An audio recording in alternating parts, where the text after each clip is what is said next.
Well, I went into the idea with the notion that I wanted to, in some way, be representative of the whole American, there's a word and I can't think of it at the moment, upward mobility. Yes. There's an idea. Yes. Upward mobility. And I figured that Benson, those are the waters that I navigated in. And I thought, well, if I do a character, because I was a little dicey about, well, I'm playing a servant, and I know how my people feel about servants. But I had a philosophy that servants were not dumb people. They couldn't be. There's no such thing as meniality. Maybe some people need to feel that servants are beneath them intellectually, certainly financially. But I figured out that intellectually they can't be, because you don't want anyone who's inferior to you intellectually serving you, doing things for you, running your house. You can't have it. They'll burn down the house. So you have to hire someone who's pretty hip, because it's an all-encompassing job. And the nature of the relationship between so-called master and servant is, it's been treated many, many times in movies and films, and it's kind of crazy because things turn around. The guy may hire the servant, but the servant begins to know more than the master, certainly about the house. And I remember my grandmother, who used to work in service, as it were, and she never took a back seat to anything. I mean, she'd get to her job in the morning, and I used to go with her because I was a kid then. And I'd play with the kids out in the neighborhoods they were very wealthy people. And she went there, and the woman who hired her would be waiting on her, half tipsy, trying to pretend she wasn't drunk, with a cocktail and whatnot, and instructing my grandmother on how to load the washing machine. And my grandmother did not suffer fools gladly, and she let her do it for a few minutes, and she said, "Well, now, sweetheart, if you want me to do it, I'll do it. If you want to do it yourself, then you don't need me. I'll just leave." "Oh, no, Janetta, I want you to. Put the pillowcases in with the so-and-so and so-and-so." And my grandmother said, "I told you I'm not going to do it that way. I'm going to do it my way, or I won't do it." "Ah, well, have your own way." She's, but that's what was going through my head when I did Benson. I knew that I was not playing anyone who was inferior by anyone's imagination. You were an employee. That's right. Who was hired to do a job. And if I weren't smart enough to do that job, then I'd have to get the hell out. And also, if I was smart enough to do that job, then why were other ideas closed to me? And so we thought in terms of upward mobility.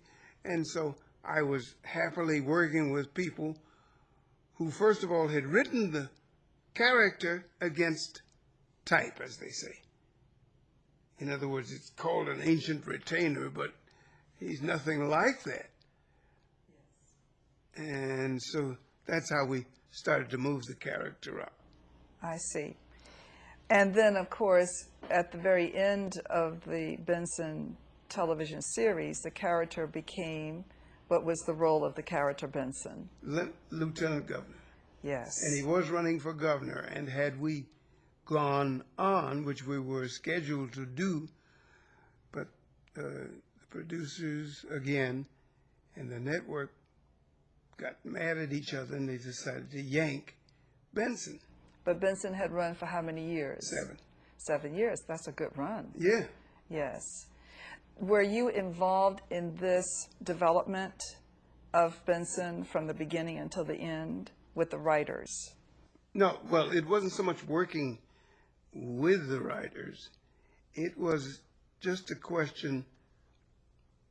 I think the main thing about Benson was that I was at the right place at the right time in my life. And with my development as an actor, I had arrived at the place where I was only going to do, I had the strength to do only that which was funny to me. Exactly. You said that you had gained some knowledge of how you wanted this character to be portrayed from the way that your grandmother interacted with her employer. Is that correct? Mm-hmm. Well, yeah, not so. I mean, I had models Yes. for playing this character that would allow me to be funny without being subservient That's right. or buffoonish. So that was your vision, That to was my- stay away from being subservient, but to Yeah, I was definitely afraid of that. portray Benson as an employee who had intelligence. Is Yeah. that correct? Yeah, and I didn't think that that was such a stretch. I mean, that was no stretch, because it had always seemed to me that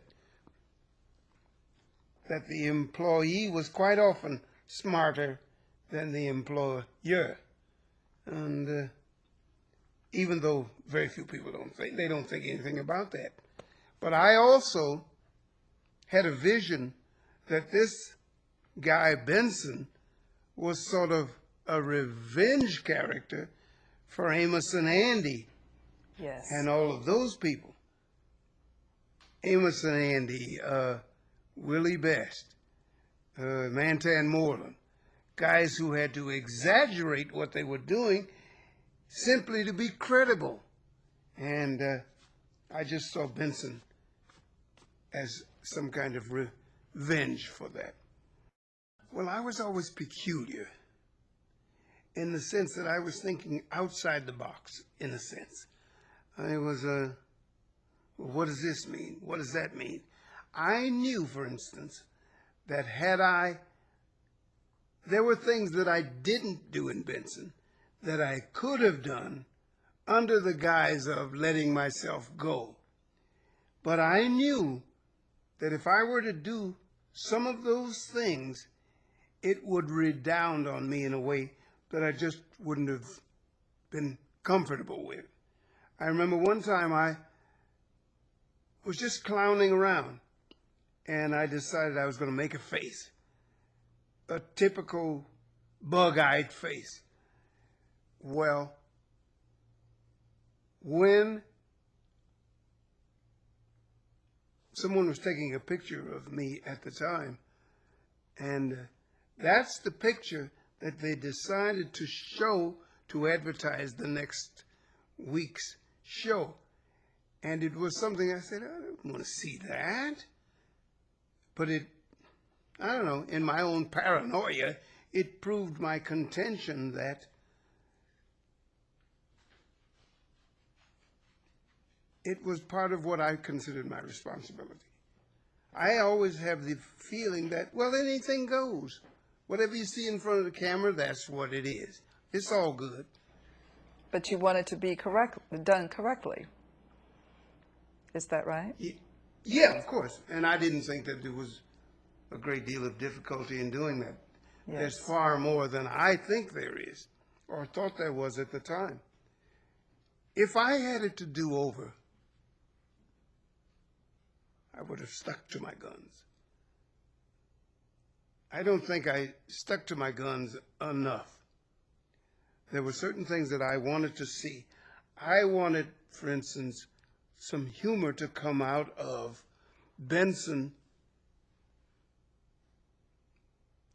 pretending that he was not afraid of an interracial romance when in fact he was. He didn't want it. He had fallen in love with the girl, but what's it going to do? And what does it say about me? And I wanted to go through all of that. I wanted that to be the drawing room comedy, if you will.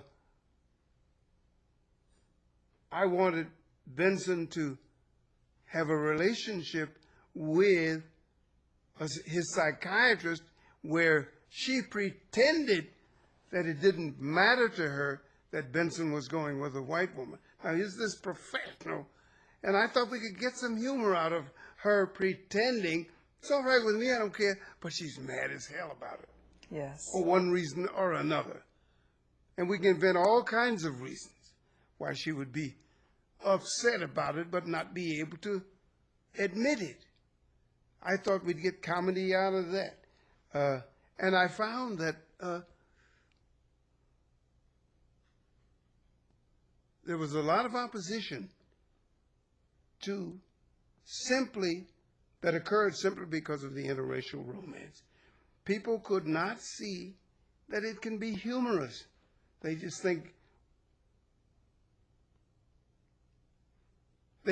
anything that has to do with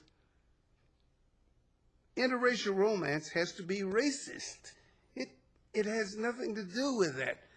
But I don't think that I was as prepared as I should have been for that idea.